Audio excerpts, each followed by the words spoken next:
Yeah, well, at Mastercard, we're advocates for consumer-driven banking to move forward in Canada and around the world. Obviously, we've been doing a lot in many markets across the Americas and Europe and Australia. It's at the heart of what we do best, building networks that instill confidence on both sides of an interaction. At our core, we are a payments network, but our real focus has been in excellence in data analytics, cybersecurity, and real-time authentication and connectivity. So we drive technological change on a global scale, designing and building critical systems that connect billions of people to the vital products and services that they need every day. And we work very closely with governments on being able to build out those frameworks and understand what's most important, not only in providing really good, intelligent experiences, but making sure there's a continual bar raised on securing people's data against any threats. The budget highlighted several use cases for consumer-driven banking, including enabling people without established credit to build their credit scores through services that use transaction data or other payment data, rather than being limited to traditional ways to build credit history. Super important, especially in a market like Canada that has a lot of immigration as well. Connecting to the strong focus on housing, the budget drew some specific examples, such as enabling Canadians to use confirmation of timely rental payments to being a bit of a better credit score builder.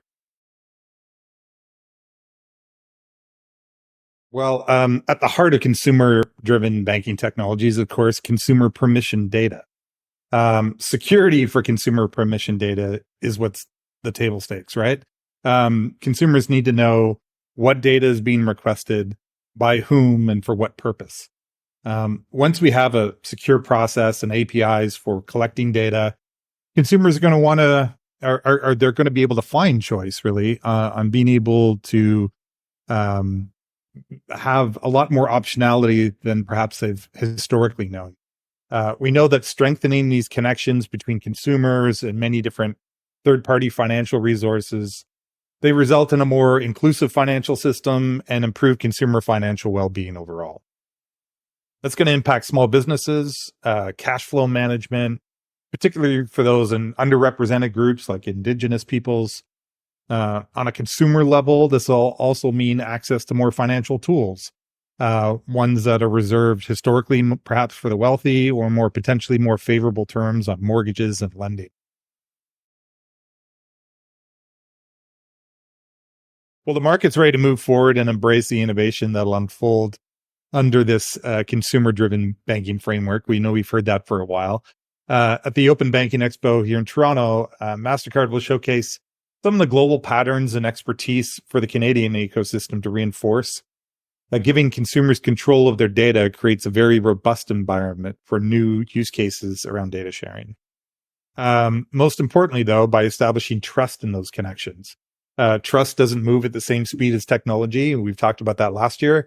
From the ecosystem to consumers and retailers, lenders, borrowers, governments, and citizens, among many others, we aim to ensure consumers and small businesses, first and foremost, see the benefits in this innovative technology, and that help them grow and scale their operations.